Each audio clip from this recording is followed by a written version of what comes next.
Black Sabbath. Rien que nom, déjà, ça évoque quelque chose. Quelque chose de lourd, de sombre. C'est clair, on les cite souvent comme les pères du heavy metal. Oui, leur musique a laissé une empreinte indélébile. Mais la question, c'est, au-delà de ce son puissant, qu'est-ce qui se cache vraiment? C'est un peu ça qu'on explore aujourd'hui. On s'appuie sur une analyse tirée d'un ouvrage, Black Sabbath and Philosophy. D'accord. Et ça suggère que, bon, derrière les gros riffs et l'imagerie parfois un peu dérangeante, il y a une vraie substance.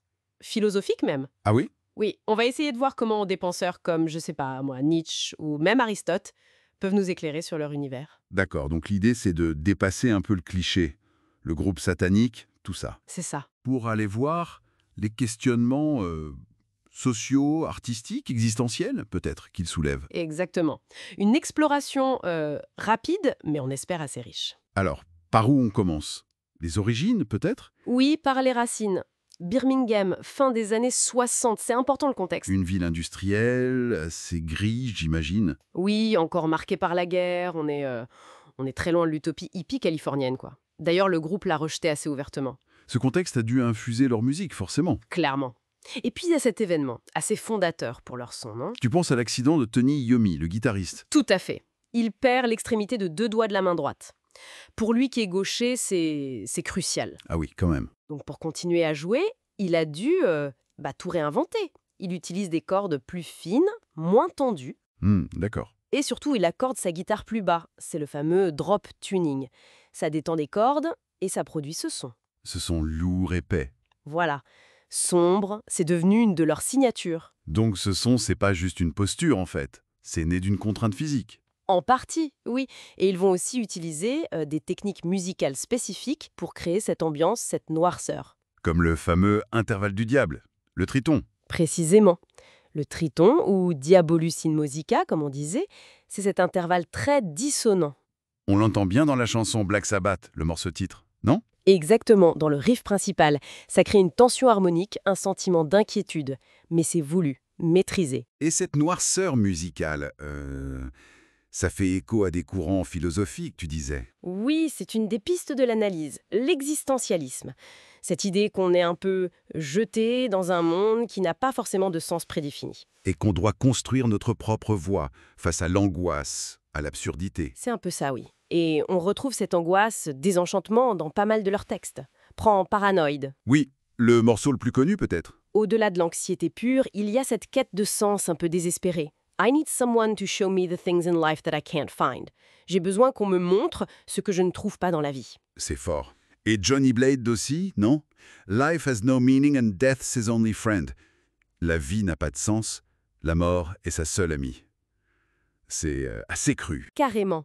Ou même Iron Man, cette figure tragique, rejetée après avoir voulu sauver l'humanité. On pourrait presque y voir une illustration du regard des autres de Sartre, non?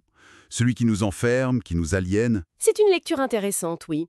Mais l'existentialisme, ce n'est pas que le constat de l'absurde. C'est aussi un appel à la liberté, à l'affirmation de soi. Ah, Ben oui, on le sent dans leur rejet du conformisme, par exemple dans Never Say Die, ou cet individualisme un peu farouche de Supernaute. Got no religion, don't need no friends. Pas de religion, pas besoin d'amis. ça nous rapproche peut-être de Nietzsche alors. Pour lui, la création, l'art, c'est une réponse à la souffrance, au chaos du monde. C'est une idée forte, oui, qui est soulevée dans l'analyse. Est-ce que créer cette musique si particulière, c'était leur façon de maîtriser une réalité difficile, celle de Birmingham ou leurs propres luttes intérieures, Affronter la réalité, même la plus sombre. et y répondre par la création? Comme ils le disent dans Under the Sun, Every Day Comes and Goes. Il faut faire face. Et cette volonté de regarder la noirceur en face. Ça nous amène au thème de Geezer Butler, le parolier. Oui, il n'hésite pas à aborder des sujets assez lourds. La guerre nucléaire dans Electric Funeral. La toxicomanie dans Hand of Doom. L'oppression dans Black Sabbath, le morceau éponyme. Et le paradoxe, c'est que Butler lui-même est pacifiste et végétalien. Exactement. C'est ça qui est intéressant. Le groupe n'a jamais été sataniste au sens littéral. Ils explorent le mal, oui, la noirceur humaine, sociale, mais souvent pour mieux la dénoncer, en fait. Comme dans Children of the Grave. Précisément, c'est un hymne pour la paix, un appel au courage. Show the world that love is still alive, you must be brave. Montrez au monde que l'amour est encore vivant, soyez courageux. Alors, comment on comprend cette fascination artistique pour le sombre, pour le mal? Ben, c'est là qu'Aristote pourrait nous aider avec son concept de catharsis. La catharsis, la purgation des passions. C'est ça. Pour Aristote, la tragédie, et on pourrait voir la musique de sabbat comme une forme de tragédie moderne, permet de purger les émotions négatives comme la pitié, la peur. En les vivant par procuration à travers l'art. Voilà, et ça procure un certain plaisir esthétique, mais ça pousse aussi à la réflexion. Donc, leur musique, elle chercherait pas à promouvoir le mal, mais plutôt à nous y confronter pour nous en libérer.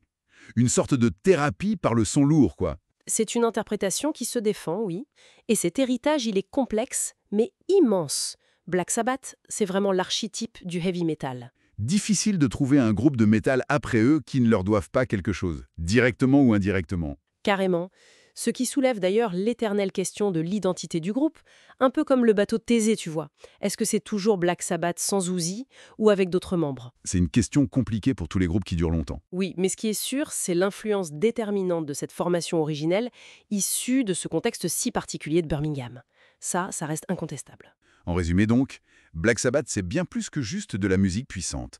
C'est Un miroir des angoisses de leur époque. une réflexion sur la condition humaine, sur le mal, la société. Et une tentative peut-être de trouver du sens ou une forme de libération à travers l'art. Une richesse souvent méconnue qui invite vraiment à regarder au-delà des apparences, au-delà des clichés. Leur œuvre nous confronte à la part d'ombre, oui, mais pas pour s'y complaire, plutôt pour mieux comprendre ce qui nous pousse à créer, peut-être, face à l'adversité. Et ça laisse une question en suspens finalement. Si la créativité, comme le suggère un peu la philosophie qui transparaît dans leur musique, c'est une des meilleures réponses face à un monde parfois absurde ou douloureux. Hmm. Comment cette créativité peut-elle s'exprimer dans nos propres vies face aux défis d'aujourd'hui? C'est une bonne question à laisser aux auditeurs. Au revoir à tous et d'une certaine manière, on restera peut-être toujours un peu des Children of the Grave. Cherchons la lumière dans l'obscurité. Allez, à bientôt!